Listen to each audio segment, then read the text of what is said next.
Hey friends, it's Exo Man, and I am not sure if today I am making a how-to or the how the heck can I video. But this is my Honda EU2000i generator, and it's been leaking fuel. So I have started I've started looking into it, and what I discovered is that the petcock is leaking, the fuel petcock, the fuel switch. So I went ahead and bought a new one, and I want to show you, in case you have this problem, and in case I am able to accomplish this. Either way, you'll want to know this part number. There it is. There's the part. Okay, and here is the part number. I think you'll be able to see that, and I will read it to you in case you were not. It is 16950-Z Zebra T Tom 3-003. Okay, there you go again. So let's get into this. So you can see right away that I've been taking screws out. You know, this screw here screws in through here, and there's a screw in the face down here that goes into here. See that right there, right, and right there. Pretty easy, pretty straightforward. Take your panel off. This one right here, right? Okay, and now we're gonna start unplugging, and you want to obviously you want to remember, if not film the sequence, or how these wires go in here. But I need to loosen this up so I can move it around, right? Oh, maybe I don't need to take the wires out. Okay, yeah, because I can get to that. There is the petcock, and it was dripping steadily under here. Now, it wasn't dripping from a hose, it was dripping from behind this unit. There's no crack in this hose that I can see. But anyway, I'm going to pull that out of there, and that's probably going to consist of me taking this screw out of this switch. By the way, you can't just take this screw out and pull this out forward. As you can see around the circumference there, it's literally on the other side of the cabinet. It's not on this side, so you would have to push that through that way. But let's try to get that those hose clamps off and that screw out, and I should be able to pull that petcock out. By the way, I did pull this cord out. This cable right here goes right here, and that allowed me to swing this whole assembly out of the way. Now I can get a short screwdriver in here and take this out. Take the screw out, that is. Get some pliers in there and take off the hose clamps. Come up here, take this off. Take the screw out, actually, is all I'm doing here, because that's screwed into the other side of this, into that screw hole right there.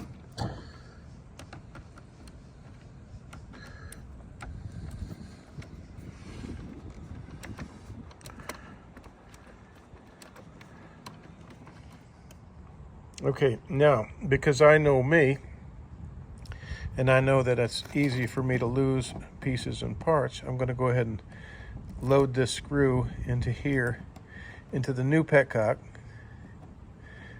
so that I have it there for safekeeping, and I know what part that is. Obviously, I didn't get a replacement. Okay, so let's see if that liberated it. Yeah, pretty much. There's something else holding it in place. Now, really, just this screw and these hose clamps would be all there would be. Okay.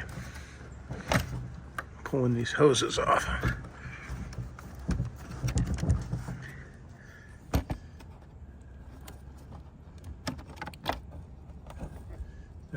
Oh, well, look at that. Maybe I didn't need a new one. You know, it seems to me now that I'm looking at this that I've done this before. Yes, my brain is getting a little older now. I did. I remember this started leaking before, and I got to this stage and I tightened these screws and it was fine.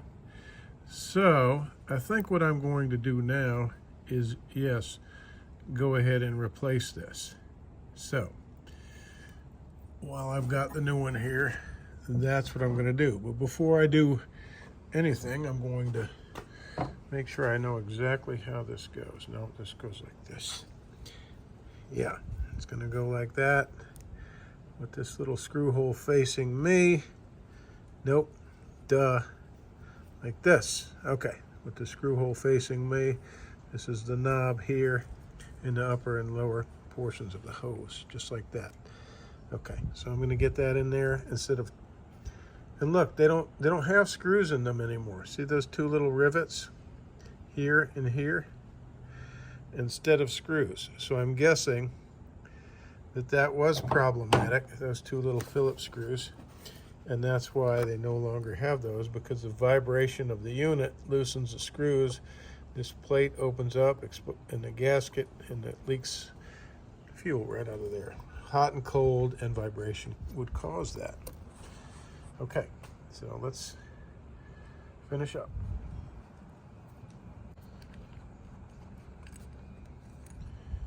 And there's my new one.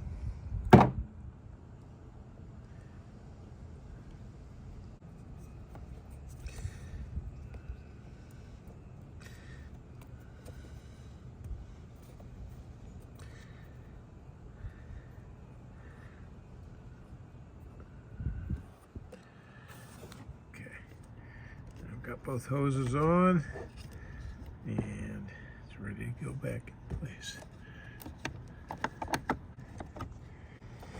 You flark-schnocking flabbergaster.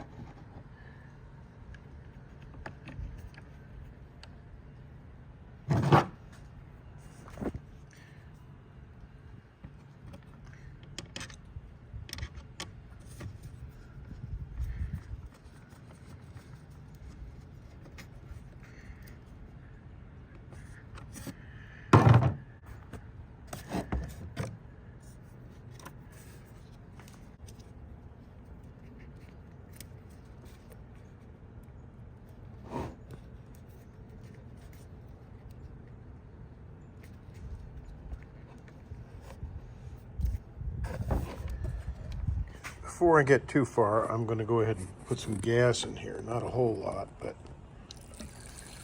just enough to see if I have a leak. And I'll know right away.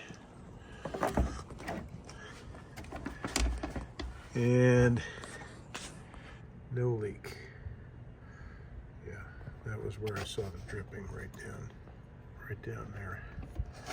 Right under here. Dry. Cool. Okay, now all of a sudden I notice this is a whole lot tighter. Before this was just flopping around because my whole thing was just broken down. So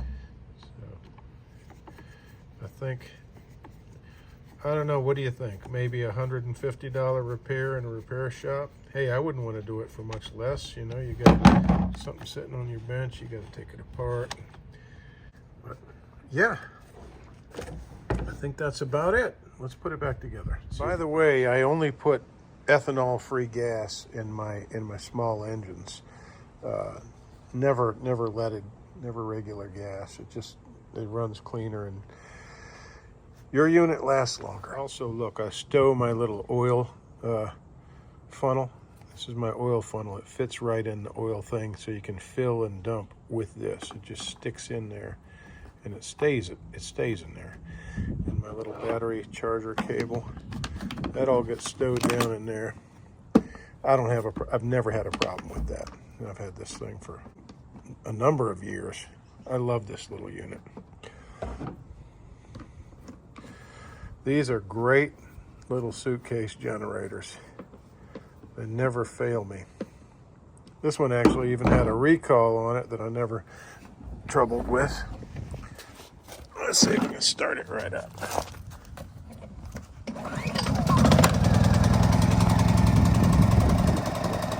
Yay! All right. As always, thanks for watching, everyone. I wish you luck with your generator issues.